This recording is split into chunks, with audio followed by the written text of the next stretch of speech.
Hey everyone, and welcome back. Ready for another deep dive? Today we're unlocking the secrets to sounding more natural and fluent in English. And don't worry, even if you're just starting out, you can totally use these tips. It's true. I think a lot of people learning English get kind of stuck on memorizing all these words. But being fluent, it's way more than just knowing a bunch of vocab. You're telling me. It's like having all these ingredients, but no idea how to actually cook. Exactly. That's what we're talking about today. Those key phrases that native English speakers use all the time without even thinking about it. They're those little secret spices that can really make your English pop. I love that. Okay, so let's jump right in. What's the first phrase we're going to tackle? How about one you've probably heard a million times? How's it going? Oh, yeah. I use that one all the time. But honestly, I've never really thought about what makes it different than just saying, how are you? Yeah, good point. They kind of seem like you could use them the same way, right? Yeah.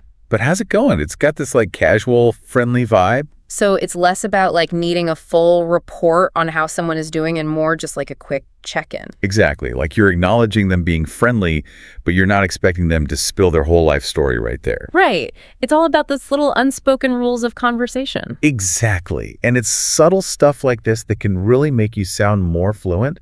Think about it like you pass someone in the hallway at work rate. Yeah, totally. You wouldn't just stop and have this deep conversation about everything going on, would you? No way. I'd probably just smile and be like, Yeah. how's it going? Exactly. And they might just say something back real quick like, good you, and that's totally fine. You got it. It's just that quick little acknowledgement. Keeps things moving. Okay, so I'm already seeing how these super common phrases can actually reveal a lot about how conversations work in English. That's what we're here for. Awesome. Okay, so speaking of casual greetings, I know another one that can be kind of tricky. What's up? Ah, yes. What's up? Now we're talking even more informal here. You'll mostly hear this with friends or people you're close with. I feel like this one is tough because sometimes people answer it seriously with what they're doing. And other times it's just a greeting. How do you know when it's which? It all comes down to context. Think about who you're talking to and what's going on around you. If it's a close friend you haven't seen in a while. You probably want to know what you've been up to. Exactly. But someone saying, what's up, as you're passing by, they're probably not looking for a whole life update. Oh, okay. That makes sense. So, if a friend texts me on a Friday night, what's up, they're probably actually asking about my plans. But if a classmate says it between classes, they probably don't need to know every detail of my day. You got it. It's all about reading the situation. You're getting this. This is so helpful. Okay, so now I want to talk about those times when you don't actually know the answer to something. There's got to be a better way than just awkwardly stammering. Oh, I've got a phrase for you. And it is a lifesaver. I'm not sure, but... Okay, that already sounds way better than just blanking out. Right. It's so much more natural and it's honest. You don't have to pretend you know everything. Yeah, that's true. I think sometimes I feel this pressure to have all the answers. I should know everything. And you know what? Being okay with saying I'm not sure can actually make you sound more confident. Wait, really? How does that work? Think about it in a professional setting especially. Being super confident when you actually don't know, something can come across as kind of arrogant. Oh, that's true. It can make you seem untrustworthy. Right. So saying something like, I'm not sure, but maybe, it shows you're honest and that you're willing to learn. I like that because you're admitting you don't have all the answers, but you're still trying to be helpful. Exactly. It's about being upfront, but still engaged. This is such good advice, especially for someone like me who sometimes feels like I should have all the answers immediately. I'm definitely going to start using I'm not sure, but way more often. Okay, so now I want to talk about a phrase that just makes you sound like the most positive person in the room. That sounds great. Yes. Such a good one. It shows you're enthusiastic and it makes people feel good. It just makes conversation so much smoother. It's like you're instantly on board with whatever someone's suggesting. Right. And it doesn't even matter if it's something small like what to eat for lunch or something big like a project at work. It just shows you're open to the idea. I totally agree. It's way better than just saying okay or sure all the time. And it makes the other person feel like they're being heard, like their idea matters, which can really help you connect with them. Oh, I love that. That sounds great. It's going in my mental list of phrases to use more often. Good. I'm glad to hear it. Okay. So moving on to something I struggle with all the time. Changing the subject. Sometimes I feel like I do it too abruptly, or I just let conversations fizzle out awkwardly. I know what you mean. But transitions don't have to be awkward. There's a phrase that can help you smoothly change the subject. By the way. Okay, that already sounds way less jarring than just blurting out something completely random. It is. It's like this little bridge that connects different parts of the conversation. And it doesn't make the other person feel like you weren't listening to them. So, like, for example, if a friend is telling me about their crazy day at work, and I suddenly remember I wanted to ask them about their birthday plans, I could say. Wow, that sounds rough. By the way, have you made any plans for your birthday yet? I see. It's so smooth. Native English speakers use this one all the time. They don't even realize they're doing it. But for people learning English, knowing about these little transition phrases, it can really make you sound more natural. Okay, by the way, is officially added to my fluency toolkit. I love it. You're building a great toolkit. It's amazing how much these small phrases actually matter. It's like they're these secret codes to sounding more fluent. Exactly. And we're just getting started. I'm loving this. Now, what about the art of active listening? Is there a phrase that can make you sound more engaged when someone is talking? Oh, for sure. And it's a phrase that shows you're thoughtful and open to new ideas. I haven't thought about that. Ooh, I like that. It's like you're acknowledging their idea even if you don't necessarily agree with them right away. It is. It shows you're willing to consider different perspectives. Yeah. And that you actually value what they have to say. So, for example, if someone is suggesting carpooling to save money, and at first I'm not sure about it, I could say. I haven't thought about that. Tell me more about how you see it working. I see what you mean. It's way more open and engaging than just saying, nope, not interested. It is. It opens up the conversation and makes it more collaborative. Okay, I'm starting to realize how much I've just been taking these phrases for granted. Like, I've been using them without really understanding why they work. I think that's true for a lot of native speakers. But breaking them down and really understanding the nuances can take your fluency to a whole other level. I completely agree. Now, before we move on to even more awesome phrases, there's one more I wanted to touch on. One that's super helpful when you need a little more time to think before you answer. I'll get back to you. That is a classic. Yeah. Especially in professional situations. It's polite, professional, and it gives you a little breathing room. I use that one all the time at work, especially in meetings when someone asks me a question that I need to like double check the data for before I answer. It's so much better than feeling pressured to give an answer right away that might not even be right. Exactly. And what's interesting is it can be just as useful in casual conversations too. Like if a friend asks me something and I can't remember right away. Instead of panicking, you can just say, you know what? I can't recall that off the top of my head. I'll check and get back to you. Perfect. It takes the pressure off and I can come back to it later with a better answer. You got it. It's a win-win. Okay, this is all making me realize that fluency isn't just about being perfect or knowing everything. It's about being able to navigate those like in-between moments in conversations. I love how you put that. It's about being comfortable admitting when you're not sure about something and not being afraid to ask for more time to think. It's about being genuine. Exactly. And you know what else I'm realizing? A lot of this comes down to finding the right balance between confidence and humility. You're so right. Yeah. I think that's a key part of fluency that often gets overlooked. It's not about being perfect, but about being real. Totally. Okay, so before we move on to the next set of awesome phrases, let's take a quick break. We'll be right back to dive into even more ways to make your English sound natural and effortless. Sounds good. And we're back. Ready for more fluency secrets? You bet. We've got so many good ones to share. I'm excited. Let's pick up where we left off. Remember that phrase I haven't thought about that we were talking about before the break? Oh, yeah, that's a good one. It's all about showing that you're really listening and that you're open to new ideas. It's like you're inviting the other person to share more of their thoughts with you. Exactly. And in a world where everyone's always trying to get their own point across, it's so refreshing to actually feel like someone's listening to you. It really is. And you know what? It can lead to some really interesting conversations, too.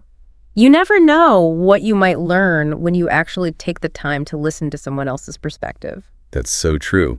Now, shifting gears a bit, let's talk about a phrase that's super helpful in professional situations, especially when you need a moment to think before you answer. Oh, yeah. I know exactly what you're talking about. Sometimes you just need a little breathing room, right? Exactly. And that's where this phrase comes in. I'll get back to you. It's a classic, and it's so polite and professional. Right. It buys you some time without making you seem unprepared. I use it all the time at work. Like in meetings, when someone asks me a question and I need to double check something before I answer. Oh, yeah, totally. It's so much better than just blurting out something that might be wrong. Exactly. And the funny thing is, it works just as well in casual conversations, too. Like if a friend asks me something and I can't remember off the top of my head. You can just say, I can't recall that right now, but I'll look it up and get back to you. Exactly. It takes the pressure off and I can circle back later with a better answer. It's like a little pause button for your brain. I love that analogy. And it shows the other person that you're taking their questions seriously. I'm realizing that so many of these phrases are about finding that sweet spot between confidence and humility. You're so right. It's not about pretending to know everything or being perfect.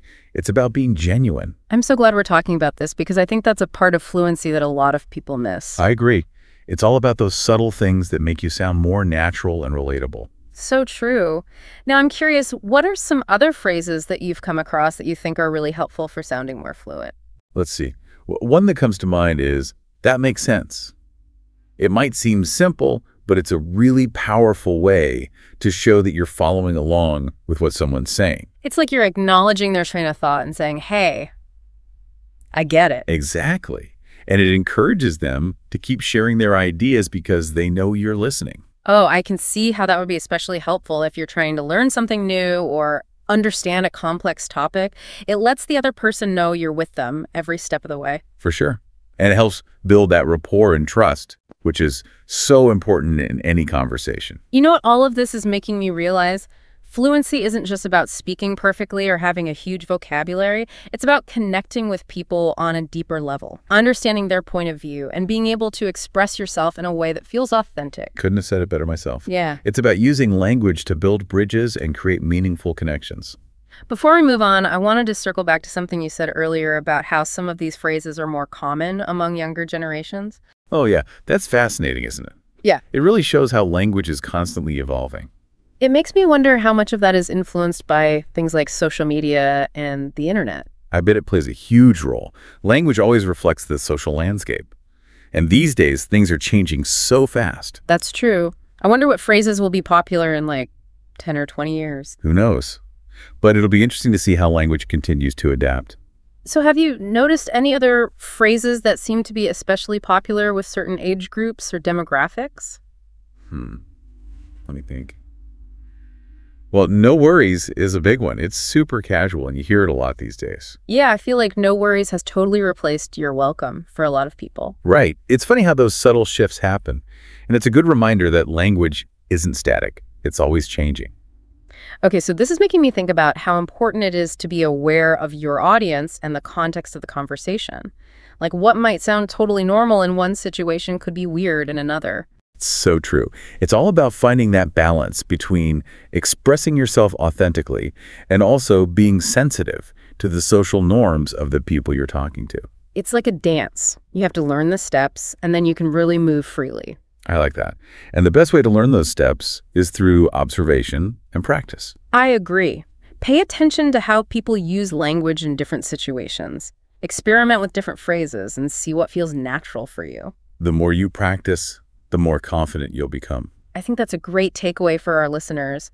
Fluency isn't about memorizing a bunch of rules. It's about understanding how language works in the real world. Absolutely. And it's a journey, not a destination. Okay, so before we wrap up this deep dive, let's take a moment to reflect on all the amazing things we've learned about these fluency-boosting phrases. Wow, I can't believe how much we've covered. We talked about everything from those super common greetings like, how's it going and what's up? To those phrases that can help you smooth out those awkward moments in conversations like, I'm not sure, but, or I haven't thought about that. And how to politely buy yourself some time when you need to think. I'll get back to you. Such a good one. I'm telling you, these phrases are like little nuggets of fluency gold. They really are. And you know what the best part is? They're not even that hard to learn. Exactly. It's all about paying attention and being willing to try new things. And the more you practice, the more natural it will become. I think the big takeaway here is that fluency, it's not just about knowing a bunch of grammar rules or having a huge vocabulary. Yeah. It's about being able to use language in a way that connects with people. So well said. It's about building relationships, expressing yourself, and navigating all those different social situations that come up in life. So true. Now, before we wrap things up, I wanted to leave our listeners with one final thought-provoking question. We've been focusing on English fluency today, but I feel like a lot of these principles could apply to any language. Oh, totally. Communication is all about understanding those subtle cues and the unspoken rules of the game, right? Yeah, exactly. Like even something as simple as how you greet someone can be totally different depending on the culture and the context. That's so true. And if you're not aware of those nuances, you can easily accidentally offend someone or come across as rude. It's like learning the secret handshake. Once you know it, you can fit right in. I love that. It's all about those little details that make a big difference. So to all our listeners out there, I encourage you to be curious, observant, and embrace the amazing diversity of languages and cultures out there. Beautifully said. Whether you're learning English or any other language, remember that fluency is about so much more than just words. It's about connecting with people, sharing ideas, and experiencing the world in a whole new way. And don't forget to have fun along the way. Absolutely. Now, before we sign off, I want to give a huge shout out to our amazing expert for sharing all of their incredible insights with us today. It was my pleasure. I always love talking about language and communication. And of course, we couldn't do any of this without our amazing listeners. Thank you for tuning in and for being part of this incredible journey with us. We appreciate each and every one of you. If you enjoyed this deep dive, make sure you hit that subscribe button so you don't miss out on any future episodes. And we'd love to hear your thoughts and any other tips or tricks you've discovered on your own language learning journey. We're all in this together. So until next time, keep practicing, stay curious, and never stop exploring the fascinating world of language. See you soon.